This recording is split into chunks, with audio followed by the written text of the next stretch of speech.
Akaswani Imphal Ningthoukhongjam Suni na pau pazari ahanbada maruiba pau. Sumang lila artisting da kihalakpada chenaba myoi ahum security force na fare.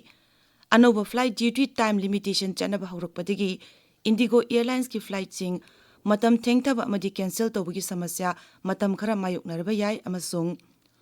Pradhan Mantri Narendra Modi amasung Russia gi Rashtrapati Vladimir Putin na ngasi Nai Delhi da laibagani gi sakut thawrangi oiba wari sanaragani.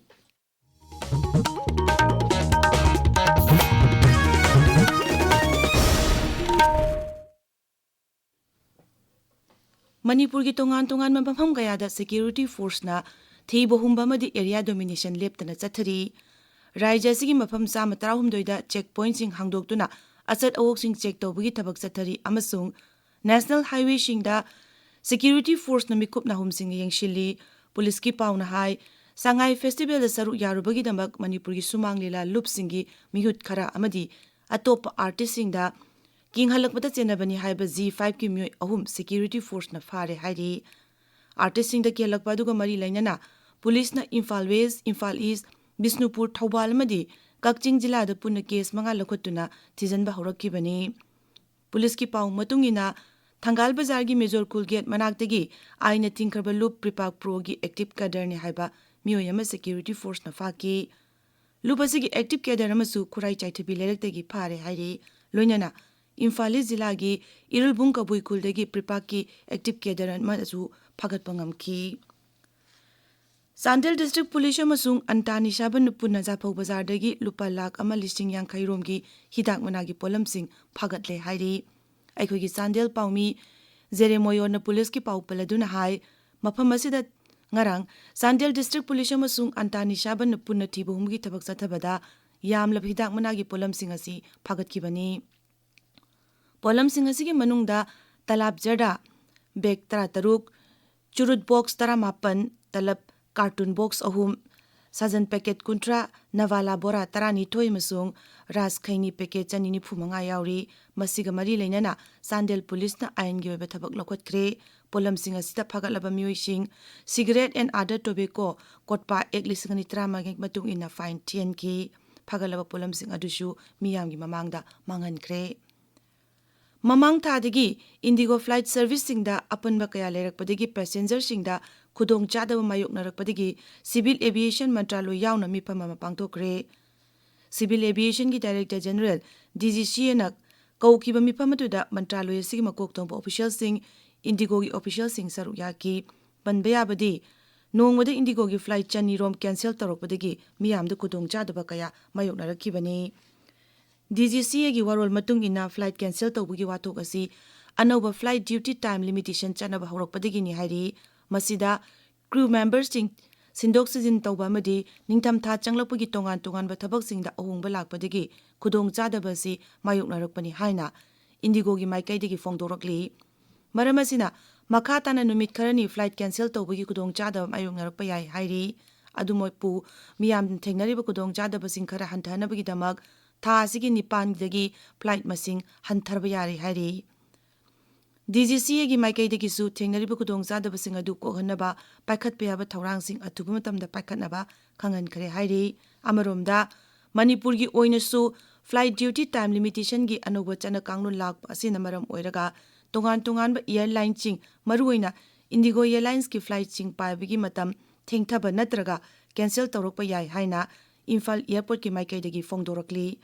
asigumba khudong chadaba thorakpa matamda passenger singna mari leinaba airlines amadi airport ki ground staff singda ningthina pau phauduna paikhatpa yaba thabak sing paikhatnaba honabada mateng pangbiyu haina Imphal airport ki maikai dagi appeal tawrakli tabiriba pawasi Akaswani Imphal dagini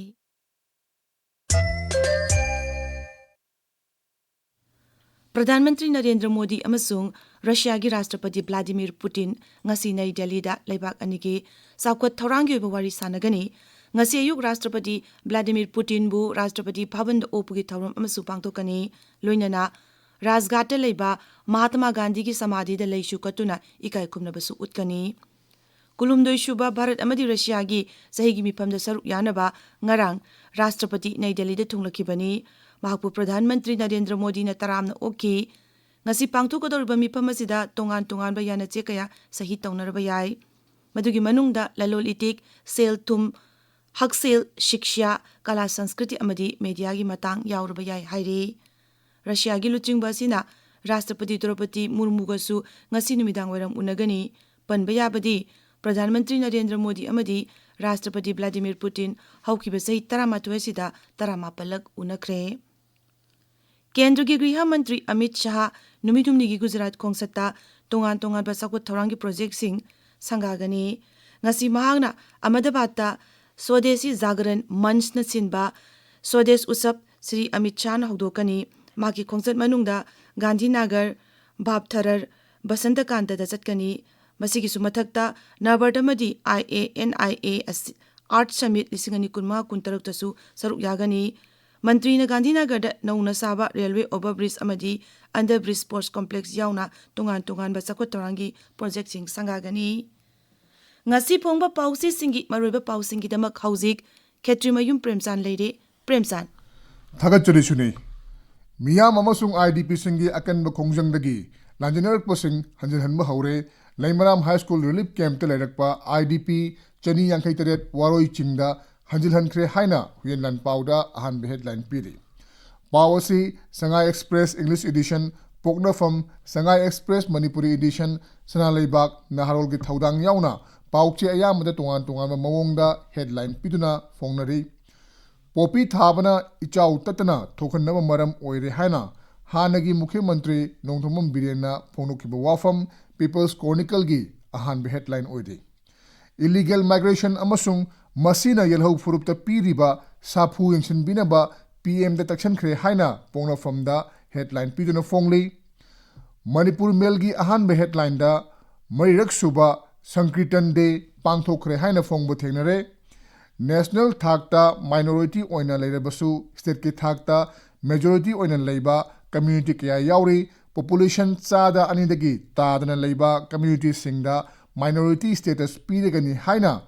BJP Gi MP Amana Fono Kiba Wafam Nahawi Thorangda Ahan be headline Piduna Fongli Indo Myanmar Ngam Khaida Sambal Khabagi Thabak Kaibu Kaiwai Bagi Utong Aho Bogum Hotrong Horabra Ngamkhai Paring the Khaba Sambal Kakatuna Amangata Thukolamle Haina Huyen Lan Pauda headline Piduna Fongbo Tengnare Anishuba Naga King Chili Festival Tamenglongda District Ki Tamelong District Ki Sibilong Khulda Haukre Haina Ganfu Melda headline Piri The Emmanuel Theological Seminary Gi Tamelongi Chilbal Jubilee Haukre Haina Tamelong Times da Ahan be headline Piri Pognopham